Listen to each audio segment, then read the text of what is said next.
Welcome to the Grace Point Publishing Podcast. Join us on a journey with our authors as they explain the meanings behind their message, discuss what inspires them to write, and share the many parts of their book publishing journey. And now, here's your host, best-selling human design author and co-founder of Grace Point Publishing, Karen Curry Parker. Hi, Toby. It's so exciting to have you here. I am really looking forward to us having what I think is probably one of the most important conversations that we can have about reforming the criminal justice system.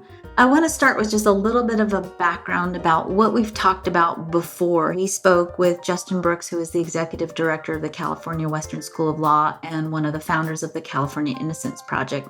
And we talked a lot about innocent people being stuck in prison. And one of the things that he touched on in our conversation was that many of the people that he found in prison were in prison, yes, of course, because they had commit crimes, but they had commit crimes because they had a lot of unresolved trauma and had been in situations that were very destructive and hurtful for them. And they didn't really have a lot of understanding of how that trauma impacted their decisions. I want to talk to you about your story. Your story is a story that really surprised and shocked people. You were basically living a regular life as a mom, as a housewife, and all of a sudden you were taking a prisoner out of jail in a dog crate who was your lover. Talk to me about the relationship between your decision or your reaction to your life and how that impacted what you did. I think that most crimes are committed in a state of desperation. And that's where I found myself. And so from the outside, it looked like I had the perfect life. And I spent my entire life cultivating that image of a perfect life because that's what I wanted people to think I had. And that's what I wanted to believe that I had too. For my whole life, I had served others. I volunteered for anybody that needed anything. I opened the concession stand at my son's soccer team for his high school. I was the dog project leader and the horse project parade director. And anytime anybody asked, I said yes. What I never said yes to was myself. I never joined a book club or went out with girlfriends just to have fun. My whole life was about doing what others needed me to do. And so I felt invisible. I was just talking yesterday to someone else about the similarities between my story and the Vicky White story, which has just been in the news. And I think that when lives seem perfect, there's something wrong because no life is really that perfect. Vicky White was the same. She was Employee of the Year over and over and over. And when we smother ourselves by doing for others and creating this facade of a perfect life, we are in such a depleted state that suddenly helping someone escape from prison sounds like a good idea because that person that I was trying to help escape noticed me and cared about me, and I felt significant and important and loved when I was with him. That was something I'd been yearning for my whole life. I just never knew it. I didn't let myself admit it. So I think when you see those people who appear to have the perfect life, that's maybe a dangerous place to be.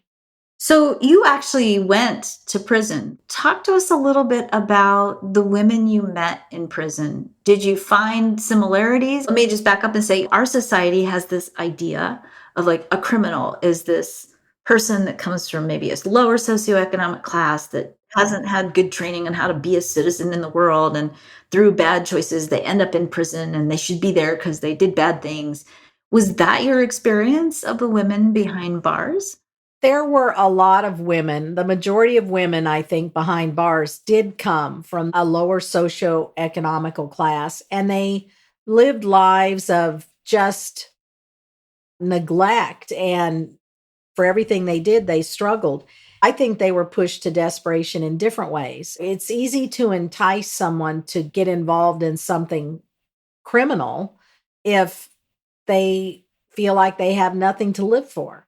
The majority of the women that I was in prison with, I would put into that category. But I was in prison with someone who was a medical doctor and I had a college degree, and I was in prison with a lot of women who had college degrees. One of the women I was in prison with that I was really close to, she was a wife of a judge. It isn't really true that it's all just women in lower socioeconomical classes. Crime happens by all kinds of people, but I think the common denominator is the feeling of being lost or being insignificant or being desperate and looking for something else in your life. I want to just ask you to share this part of your story because I think this is a really important part. When you were in prison, you became suicidal, right? I did, yes. Why? What hit you about prison that pushed you over that edge? In prison, you have no authority. I mean, you can't even ask for more toilet paper. Everything is so regimented and so restricted. And I spent 15 months in a for-profit prison, which was so overcrowded. We had 8 women in a cell that was built for 4. It was so overcrowded. There wasn't even room to sit and eat at a table. You had to sit on your bunk and eat. You had to sleep on your bunk. You had to read on you spent your whole time on a bunk. I felt like a book on a bookshelf for those 15 months. There was never, at any time when I was in prison, there was never any attempt to rehabilitate anyone or offer something that would let someone build up their opinion of themselves. There was no kind of personal development classes. And if any place needs some kind of personal development, it's people in prison. It just was such a desperate space. So I was feeling maybe less than human because of the environment I was in. But at the same time, I was facing a lot of negative pushback from some members of my family who were embarrassed by the fact that one of their family members were in prison. And it was actually that attitude from my family that actually pushed me into being suicidal. In other places in the world, I'll say specifically the Netherlands, the goal of the criminal justice system is to rehabilitate people. And there's actually Mhm. regulations around how someone, when they leave prison, is reintegrated back into society in a way that isn't shameful and allows them to Mhm. actually take a new place in the world or a healed place in the world. Does our prison system in the United States, is it working? No, our prison system is not working. The United States has a little over 4% of the world population. We have over 25% of the world's incarcerated population. No one can convince me that we have 25% of the criminals in the world in our country. I don't believe that. Our answer to everything is to throw someone in prison, to stick them in prison for 10 months or 2 years or 5 years or 10 years. It's just punishment. I think that's what our prison system is here in the United States, is just a means to punish people. And when you get out of prison, I was never able to get a job at a real company. I had one job for 2 months when I first got out, but nobody hires criminals. They don't hire you if you're a felon, and you have to check on that box that you're a felon. I found it impossible to get a job. Some places won't rent you an apartment if you're a felon.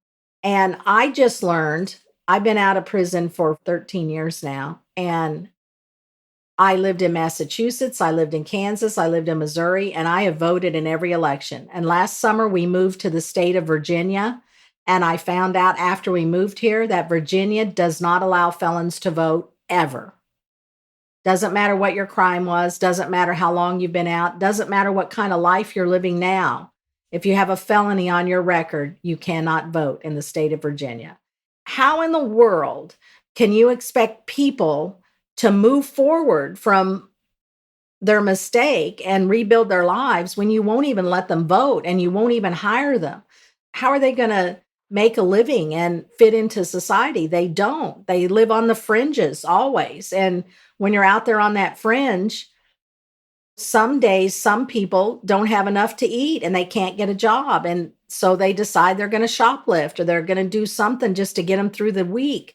And then they end up right back in prison. And everybody says, oh, see there, when you leave prison, they always come back. Well, they always come back because we don't ever try to help them stay out. You came out, you Had obviously a struggle when you first got out of prison, but you have, in the meantime, written a book. Yes. You work with women to help them explore how they can get themselves free from literal and internal prisons. You've obviously done a lot of healing and rehabilitation and transformation. What catalyzed your transformation, Toby? It was that suicide watch. When I decided I was going to kill myself, I was trying to think of how I could do it. And luckily, I reached out to the prison psychiatrist and she put me on suicide watch for the weekend. For those 3 days, you don't even have a bed. I mean, you're laying on the floor and all you can do is just think. And so the first day I was trying to figure out ways I could kill myself. And the second day I started thinking about my parents and how much they meant to me and how they had been so influential in my life and how it would hurt my mother if I did kill myself. And then on the third day, I heard a voice in my head that told me that I needed to tell my story to change the world and affect lives of other women. And that gave me a purpose and that gave me clarity as to what my mission was. From that moment on, I was resolved to do whatever I had to do to make it through this and to learn from it and to find a way to reach out and tell my story to as many women as I can. So tell us a little bit about what you're doing now and tell us about your book. Oh, I'm so excited about my book. It's called Living with Conviction. And what I am really the most excited about is the audiobook because I read it myself. If someone listens to the audiobook, it's not just going to be narrated by someone who has a really great sounding voice. You're going to feel all the emotion and pain as I tell the story and the joy and the beautiful parts. And so I think that really comes through in the audiobook and I am so excited about it. I just can't wait for it to get out there in the world. And I've already gotten a lot of good feedback from people who've been able to read the advanced reader copy and from women who are buying the book before it's even available. And it's just available in pre-order. I'm just really excited about the ability to bring my story to more women and try to make a difference in the world through it. I've also written a series of workbooks because I realized when I was in prison, I had a college degree and I had a corporate job experience and I had tools to know what I needed to do to rebuild my life. But a lot of the women I was in prison with did not have those tools. So they would probably all agree that they needed to change their lives, but they wouldn't know how to do it. So I created this set of workbooks to help women through personal development and then learning how to fit into a healthy community and then actually finding a voice and going out and trying to inspire others. That's really powerful. I think it's such a beautiful trajectory on your journey that you took this, what was obviously a shameful, for you at least, a shameful experience and catalyzed it into a place of service. If you could change anything, if you could wave your magic wand and fix the systems or fix what you sense or feel is broken, how would you change the prison system? How we could reconstruct the system to actually have it serve the goal of being a place where people can be healed and rehabilitated? I think there are several things you need to do. First of all, I would start with some sentencing reform. I would eliminate the death penalty. I would eliminate mandatory minimums. Mandatory minimums take away from the judge the ability to listen to the facts of an individual case and make a sentencing determination based on that case. So there needs to be some sentencing reform. Prisons also need to not be overcrowded. I think we should let people out who aren't there for violent crimes, who really can come back into society and be productive members. We need to get half of the people out of the prisons. There's too many people there, and those prisons are notoriously overcrowded, which just causes fights and tempers and more trouble and more trauma. We need to let some people out of prison. And we need to make our prisons be a place that's comfortable. Every prison I was in was freezing cold. You had to wear long johns, sweatshirts, every piece of clothing you had to wear every day and even to sleep at night because they were freezing cold. I don't know why prisons have to be freezing cold, but they are. And we had black mold covering the walls of the room I lived in. Why? Why do prisons have to be these filthy, cold, concrete places that no one would want to spend 10 minutes? They shouldn't be that way. It should be a place where, for the time you're in prison, it's your home and it feels like a place where you're safe. And it never did. Prison doesn't feel like a place where you're safe at all. I think that officers should be paid a lot more money. It's really a low paying job and it's a difficult job. And so you attract people who maybe can't get any other kind of jobs. I had a lot of experiences where I felt a lot of the officers loved coming to work because for the first time in their day, they could be in control of something. And that just made the whole environment not good. It was just a bad place to be. I think if you paid officers more and you trained officers more in human relations and personal development type things, then the prisons could start to be a place where people who are in prison as inmates would start getting some kind of guidance to become better people. Because if the inmates in the prisons do not come out as better people, then the whole of us, all of our society loses because they're going to do something else evil. We don't know who the victims might be, but if you can bring people out of prison and have them feel good about themselves and have them have a plan for how they can go out and rebuild their lives, then I think the whole world would be a better place. And that should be our objective, not just punishing people. I want to end with one last thing that you said that really struck me as I've listened to you over the last couple of weeks. As we're recording this, we are a couple of weeks post an event where a prison guard, Vicky White, just broke a prisoner out of jail. They escaped in a shootout. She ended up actually killing herself. There was obviously a flurry and a titillating interest. People want to know, like, why would someone do this? And you kept saying, wait, don't judge. Don't judge. Talk to me for just a minute why we need to be mindful of judging people who make mistakes. Vicky White in particular, when you look back at her life, she lived an exemplary life. She was Officer of the Year for 4 years. She was going to get it this year. Again, she helped take care of her ex-husband as he was dying. She was a supportive daughter-in-law. She gave to the community. And the community is not a better place because she's gone. If she had been caught, she would have had to go to prison. There's no getting around that. Unfortunately, Vicky couldn't see through the darkness to see the light on the other side because there is light on the other side. And I think Vicky would have come past this and been able to go out into the world and do beautiful things to help other women get past their brokenness. And I'm just heartbroken that she felt that her best option was to take her life. None of us are our worst mistakes. We are all a culmination of all the things we've done in our life. And one mistake that we make should not be the thing that we're judged by. You need to look past that and look at everything else. Vicky lived for 56 years. She did a lot of wonderful things in her 56 years. And she did this one thing that she'll be remembered for forever. None of us are. We're not our worst mistakes. Beautiful. Very well said. Toby, thank you so much for joining us here today. Living with Conviction is Toby Dorr's new book. It is available on all major retail outlets online, and download her audiobook. Great, really powerful read to listen to on the beach for summer. There's a message in your book that I just want to share with everyone. This book is not about your prison bust. This book is about why you made the choices that you made. And I can assure all of you that every single one of us will relate to aspects of Toby's story, and it'll certainly give us all a pause to contemplate our own mistakes, what perhaps created our own mistakes, and how we all can change the trajectory of who we are and change the trajectory of what we're doing in the criminal justice system. I appreciate your insights from your own experience so much. Thank you, Toby. Thank you, Karen. I was thrilled to be on. Thank you for joining us on this episode of the Grace Point Publishing Authors Podcast.